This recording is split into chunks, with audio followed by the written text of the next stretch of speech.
Celebrate करती है, उसका जो मुख्य थीम है वो सेफ कंस्ट्रक्शन के ऊपर है। और इस सेफ कंस्ट्रक्शन के ऊपर बहुत सी एक्टिविटीज़ को इस बार किया जाना है, जिसमें 2 अक्टूबर की एक एक्टिविटी है जो कि स्पेशली ब्लॉक्स को उसको अंडरटेक करना है। और ब्लॉक्स के जो हमारे साथी हैं, जो टेक्निकल इंजीनियर्स हैं, उनको 2 अक्टूबर की ग्राम सभा में जाकर जो ग्राम सभा में आम जनमानस को सुरक्षित भवन निर्माण और के ऊपर उनकी ओरिएंटेशन करनी है और उनकी अवेयरनेस करनी है। तो इसी थॉट के साथ सर हमने आज का ये प्रोग्राम जो है वो प्लान किया था। और हम ये भी उम्मीद कर रहे हैं सर कि ये ब्लॉक्स के जो साथी हैं वो अपने ब्लॉक्स में जाके अपने टेक्निकल असिस्टेंट्स की एक दिन की ओरिएंटेशन करेंगे, और जो डायरेक्शंस रिटर्न में पहले दी जा चुकी हैं 2 अक्टूबर के रिगार्डिंग, उस 2 अक्टूबर की डायरेक्शंस के का कंप्लायंस करेंगे। तो मैं ज़्यादा ना बोलता हुआ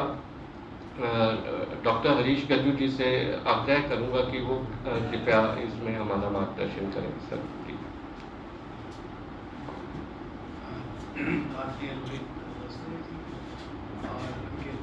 अंशुल सूद जी जो हमारे स्पेशलिस्ट हैं इंजीनियरिंग कॉलेज नगरोटा बदमा से, भानु जी, और सभी हमारे समाने जो पार्टिसिपेंट आज हमारे बीच में उपस्थित हैं, आप सबका स्वागत है। जैसा कि आपको पता है कि गवर्नमेंट बहुत गंभीर है कि हम जो हमारा जोन 5 है उसमें सिस्मिक प्रूफ हाउसिंग के बारे में अवेयरनेस क्रिएट करें। बहुत सारे लोग रूरल डेवलपमेंट से मैंने पहचाने, मैं देख रहा हूँ उनको, तो आपको तो पता होगा कि रूरल डेवलपमेंट में कई बार ये कैंपेन शुरू किया गया था, seismic proof, solar passive housing, लेकिन फिर भी जितनी भी चेकिंग मैंने की है मुझे याद है कि मोर देन 70% हाउसेस जो इवन सरकारी बन रहे थे और जो इंदिरा आवास में बन रहे थे, किसी में भी सिस्मिक प्रूफ जो फीचर्स थे वो लोग लगाते नहीं थे। अक्सर ये बोलते थे जी महंगा पड़ रहा है या इसमें हमारे पैसे ज़्यादा खर्च हो रहे हैं, या लोग इसके बारे में ना गंभीरता नहीं रखते। ख़ास तौर से जब तक आप उनके मन में इस बात का ये भय क्रिएट नहीं कर पाएंगे कि कभी अगर भूकंप आया तो उस घर को जिसको बड़ा सुंदर मान के वो बना रहे हैं उसी के बल में वो दब जाएंगे। उस जो अवधारणा को जब तक हम लोगों के मन तक नहीं पहुंचा पाएंगे तो लोग गंभीर नहीं होंगे, और छोटी छोटी बचत करने के चक्कर में अपना एक अनसेफ हाउस क्रिएट करेंगे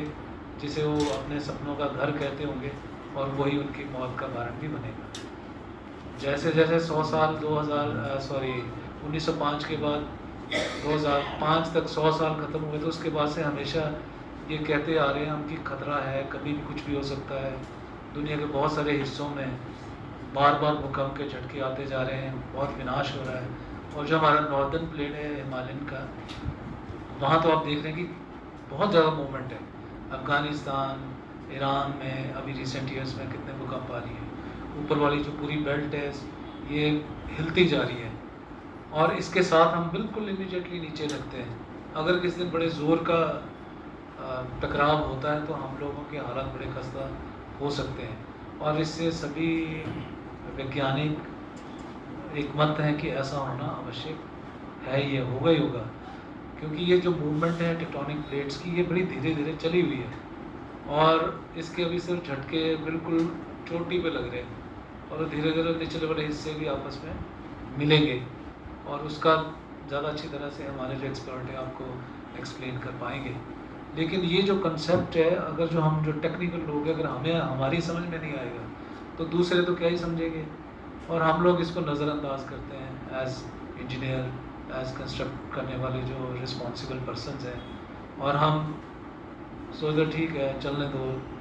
चलने देते हैं, बनने देते हैं, और वही चीज़ जो है घातक हो सकती है। तो इसलिए ये वर्कशॉप हमने ऑर्गेनाइज़ की है कि जो इस साल का हमारा थीम है सेफ हाउसिंग का, वो आप अच्छी तरह से कॉन्सेप्ट वैसे तो आपको आता होगा, लेकिन और एक्सपर्ट के साथ लेटेस्ट जो इसमें डेवलपमेंट्स हैं, टेक्निक्स हैं, उनको अगर हम फॉलो करें तो आप उस टेक्निक को समझ के आगे फर्दर अपने अपने ब्लॉक्स में जो है टेक्निकल असिस्टेंट्स को, लोगों को, प्रधानों को उनकी वर्कशॉप करें, और उसमें इंश्योर करेंगे ये सारी जो टेक्निक्स हैं और जो कॉन्सेप्ट्स हैं क्लैरिटी के साथ उनके लोगों तक जाए। और सबसे बड़ा जो कॉन्सेप्ट जो लोगों के तक में ये जाए कि अगर वो अनसेफ हाउस बनाएंगे तो वो अनसेफ हाउस उनकी मृत्यु का कारण हो सकता है। ये एक बड़ा क्लियर कट जो है मैसेज जाना चाहिए। तो इसमें हमने 2 तारीख को तो हर पंचायत में ग्राम सभा है ना, और उस दिन तो सभी पंचायतों ग्राम पंचायतों में इंश्योर करना कि ये मैसेज जाए। और 13 अक्टूबर को दस्तक कार्यक्रम का एक हमने वो रखा कि हर 100 हाउसेस पर पंचायत मिनिमम, ज़्यादा चाहे तो 200 भी करें, लेकिन 100 हाउसेस हर पंचायत में हमने रीच करने हैं, दस्तक देनी है, उसको एक पैम्फलेट देना है, घर बनाने की विधि के बारे में देना है। इसके साथ ही इसमें शायद रेट्रोफिटिंग के बारे में भी कुछ बताएंगे। जो ऑलरेडी बना चुके हैं घर और वो अनसेफ बने हुए हैं, अगर आप उसको समझते हैं कि अनसेफ, तो उसको सेफ बनाने के लिए क्या प्रैक्टिस की जा सकती है, क्या उसके लिए किया जा सकता है, वो भी आप उनको समझा सकते हैं। बाकी इसमें टेक्निकली मैं ज़्यादा बात नहीं करूँगा, क्योंकि सभी जानते हैं कि जैसे कास्ट स्टोनिंग हाउसेस बनते हैं वो तो सभी को पता ही है। जब आप लोड बेरिंग स्ट्रक्चर बनाते हैं तो आपकी प्लिंथ बीम, इवन प्लिंथ के नीचे क्रॉस बीम्स पड़ती हैं, तो लोग उसका खर्चा नहीं करते। क्रॉस बीम से क्या होता है, पूरा नीचे का घर जो आपका सुरक्षित रहता है, बड़ा झटका भी आ जाएगा तो वो संभाल लेता है। फिर हर खिड़की के नीचे, खिड़की के ऊपर, ऊपर की बीम, जब आप बिना लोड उसके करते हैं, क्या बोलते हैं, पिलर के हाउस। और पिलरों में हम हमेशा सिखाने की कोशिश करते हैं कि चनाई और पिलर साथ साथ हो, ऐसे नहीं कि आपने 3 लेंटर डाल दिया उसके बाद चनाइयाँ कर रहे हैं, है ना, वो बहुत अनसेफ रहता है। जब हिलेगा तो दीवारें आपके ऊपर ही हो सकता है, ऊपर आपका बेड लगा है उसी के ऊपर वो दीवार गिर जाए हिलने से। तो अगर वो उसके साथ साथ चनाई की होगी, वैसे तो वेस्टर्न कंट्री में तो इवन विद इन पिलर में भी वो अलग अलग स्टेज पे वॉल के बीच को वो देते हैं क्रॉसिंग्स। वो हमारे लिए शायद टफ होगा कि बीच में से सरिये निकाल के करना, और उनकी टेक्निक ऐसी है जैसे जैपनीज हाउसेज हैं, और उसमें वो इवन वो